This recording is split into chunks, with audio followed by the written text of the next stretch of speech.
Bonjour tout le monde, donc aujourd'hui, causons un petit peu de Star Trek Picard, épisode 4 de cette saison 3. Donc c'est bon, la troisième saison, elle est lancée pour de bon. Alors, petit mot sur le réalisateur. Donc je vous disais la semaine dernière que donc le réalisateur qui est donc Jonathan Frakes, encore une fois, bah, c'est un habitué de la saga en fait, c'est donc William Riker, le numéro un, le number one. Enfin, quand je dis numéro un, c'est son statut, c'est le titre de sa fonction, c'est pas du tout un truc péjoratif et tout, c'est que dans l'équipage de Star Trek, dans l'équipage d'un vaisseau en fait, il y a donc le capitaine et son numéro un. Je crois que c'est un grade qui est inspiré de la navire anglaise, il me semble, enfin de l'armée anglaise, il me semble. Enfin, il y a un truc dans ce genre-là, ça fait référence à ça en tout cas. Donc cet épisode-ci est donc réalisé encore par Jonathan Frakes. Quand je vous disais que ce mec-là est habitué de la franchise 1, je ne mentais donc pas. Et alors, ma première impression, les scénaristes essayent de nous refaire Star Trek Nemesis. Alors, pas dans le sens, ils vont remaker Star Trek Nemesis, c'est simplement que, normalement, au cinéma, on avait le dernier film ciné de la franchise Star Trek, de cette première ère de Star Trek, c'était Star Trek Nemesis. C'était donc le dernier film. Alors, à l'époque, le film avait été lancé en espérant lancer une nouvelle trilogie avec l'équipage de TNG au cinéma. Donc, normalement, Star Trek Nemesis aurait dû être le premier d'une nouvelle trilogie, du même ordre d'idée que Star Trek, la colère de Khan, enfin Star Trek 2 en fait, est donc le premier d'une trilogie. Il y a eu après la recherche de Spock et puis Retour sur Terre. Donc Star Trek Nemesis était conçu comme ça. Or, les choses ne sont pas déroulées comme prévu. Le beat du film a conduit à une. Bon, bah, on annule tout projet de suite, et donc Star Trek Nemesis, officiellement, bah, en fait, c'est le dernier de la franchise ciné de cette époque-là. Donc mais j'ai l'impression qu'en fait ils essaient de nous refaire ce qu'ils n'ont pas réussi à faire avec Star Trek Nemesis, c'est-à-dire essayer de faire une sorte de conclusion à à cet aspect de la franchise-là, à ce versant de la franchise-là. Donc grosso modo une espèce de conclusion à l'équipage de TNG. Parce que tout y est en fait, tous les thématiques qui sont, tous les thématiques je ne spoil pas, mais le côté Picard qui est montré en vieil homme qui regarde son passé. Et il y a une sorte de bilan qui est en filigrane. C'est-à-dire que là, on voit tous les fils rouges en fait des personnages ont son conclusion. Mais vraiment, cet épisode en fait est une sorte de on crève l'abcès. C'est-à-dire qu'il y a des moments qui sont révélés et on crève l'abcès. Alors, ça c'est en background, en fait, quand on suit la franchise Star Trek depuis le début, ouais, il y a une sorte de conclusion qui se dessine. On sent qu'il y a un dénouement qui va être appelé, parce que là c'était vraiment l'épisode de révélation, on crève l'abcès. Pas mal de tensions sont dénouées, parce que oui, bon, c'est bon, maintenant on sait qu'est-ce qui cloche avec le personnage, on sait qu'est-ce qui ne va pas chez l'un, quel est le moteur, la motivation de l'autre. Voilà, ça maintenant on sait.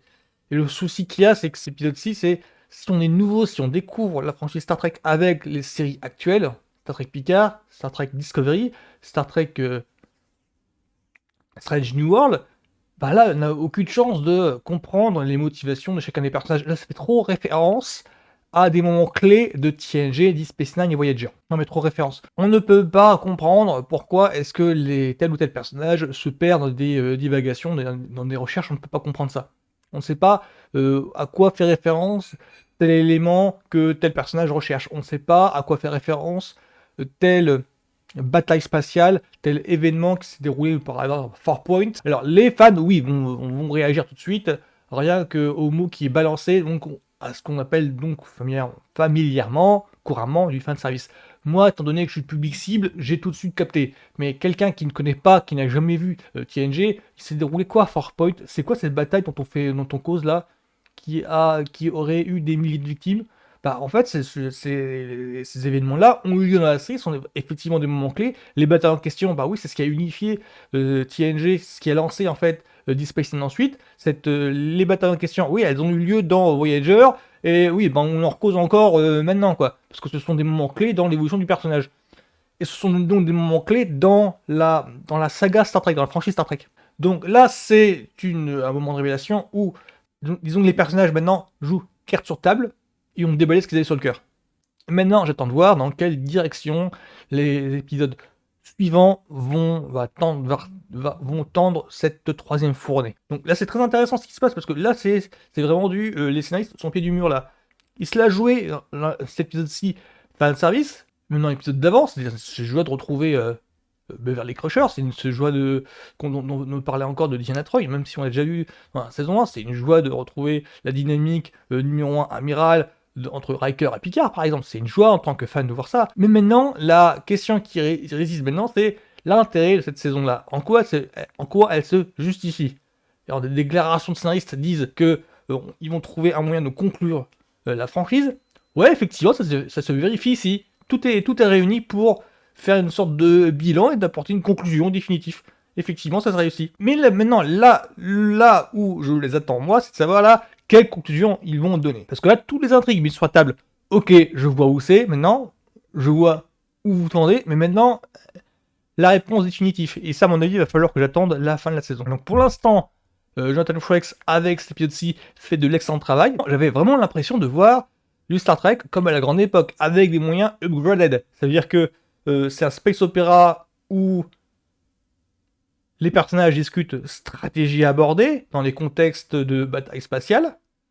Et donc on voit les personnages en train de se prendre la tête pour savoir quelle chose, quelle action je dois mettre en œuvre, comment vont réagir les forces cosmiques, enfin quand je dis forces cosmiques, comment vont réagir tel élément de l'espace, comment ça va réagir pour que nous puissions activer tel truc, genre quel bouton appuyer, enfin c'est le genre de choses-là dont on est habitué à voir dans Star Trek, genre les manœuvres à envisager, et c'est rempli de ça dans cet épisode-ci, c'est-à-dire les personnages réunis en petit comité pour savoir discuter la stratégie abordée, puis après sur la passerelle, quel ordre donner, bah ça c'est typiquement ce qui fait le charme de Star Trek. Le seul bémol que j'ai à apporter, c'est que l'intrigue autour de Raph, qui était prédominante dans les épisodes d'avant, genre il se passe un truc avec Raph, donc un personnage qu'on a vu dans les saisons d'avant, donc c'est le personnage joué par Michelle Hurd, et qui ici, là, pas de nouvelles. Je m'attends évidemment à ce que dans l'épisode suivant, elle soit mieux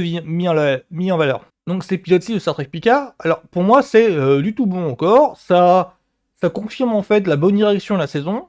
Pour moi je l'ai pris en fait comme une espèce de fan à premier acte, c'est-à-dire que là c'est bon, tout est posé, donc on va pouvoir développer. Il y a pas mal de choses encore à dévoiler par rapport aux enjeux, qu'est-ce que l'ennemi antagoniste en fait, qui est-ce? Il y a des intrigues qui sont appelées encore à être développées, plus que ça. Par exemple, il y a un truc avec l'équipage en question, je ne veux pas spoiler, mais il y a un truc, on sent que Seven of Nine... D'ailleurs, l'espèce d'enquête de Seven dans celui-là m'a fait pas mal rappeler l'ambiance de Star Trek 6, donc pour vous dire à quel point je suis en terrain inconnu, il n'y a pas de souci de sœur. Ouais, parce que Star Trek 6, donc c'était Terre Inconnue, je crois que c'était ça le titre. C'est un film qui... Alors, l'ambiance du film, c'était plutôt espèce de complot politique. Enfin, dans le sens où c'est le 6e film, c'est le 6e film cinéma, c'est le dernier film à l'équipage Kirk, Spock, McCoy. Donc, et ça devait marquer en fait la fin d'une ère. À cette époque-là, j'insiste dessus, c'est pour resituer bien le film, dans le contexte du truc. C'était un film de space opéra, donc toujours voyage spatial, mais avait nanti d'une intrigue un petit peu politique, c'est-à-dire qu'il faisait des recherches sur savoir quel membre de l'équipage était une taupe par rapport à l'intrigue thriller qu'il y avait. Je veux pas tout raconter le film, il y avait une histoire de pacte, accord de paix entre les Klingons et la Fédération. Les Klingons étaient à l'époque en fait, de la franchise une espèce belliqueuse. Et dans le film, l'importance résidait sur l'importance de cet accord-là. Et donc, il y avait une sorte d'intrigue politique pour savoir, il y a une taupe dans l'équipage qui met des bâtons dans les roues pour que l'accord soit signé. Et donc cet épisode-ci, il y a une sorte d'intrigue un petit peu policière, un petit peu au Roland d'intrigue policière, sur savoir aussi là qui est le membre d'équipage qui met des bâtons dans les roues à la mission en fait. L'intrigue de Seven of Nine me rappelle un petit peu ça. Donc c'est pour vous dire à quel point voilà, je suis en terrain connu. Donc là, je suis joie quand je regarde Star Trek parce que j'ai l'impression de voir du bon Star Trek avec Star Trek Picard. Donc voilà, ce sera tout pour moi. Je vous invite juste à regarder. Si vous êtes fan du truc de Star Trek Picard, enfin de Star Trek en général, Star Trek Picard, c'est du bon. Mais si jamais vous n'êtes pas fan, j'ai des réserves par rapport au côté fanservice, mais après je vous invite à vous renseigner un petit peu, à vous documenter, un petit peu faire des recherches sur Picard, sur Riker, sur ce qui s'est passé à DS9, sur les batailles en question, Wolf 369 ou 369, il y a une bataille Wolf en tout cas, sur, bah, voilà, sur Seven of Nine, d'où elle vient et tout, donc à Star Trek Voyager, donc à tout ça. Disons que cet épisode-ci, la série en général est une bonne invitation, est un bon point d'entrée à un nouveau public. Quoique, enfin, il y a un peu trop de fanservice. Visuellement, c'est une bonne invitation, c'est montrer un bon aspect de Star Trek. Ensuite, à cause du fanservice, ouais, à cause des références en fait à Star Trek antérieur, c'est-à-dire à TNG, donc je vous explique. Ouais, je peux comprendre que ça soit un petit peu hermétique, mais en tout cas pour le moment, visuellement, c'est un gros cadeau fait aux fans. Voilà. Donc Star Trek Picard, quatrième épisode de saison 5. Ouais, pour moi, c'est encore du bon. J'attends la suite avec impatience. Je suis à fond dans la foulée, là. Donc, je souhaite tout le monde à la semaine prochaine.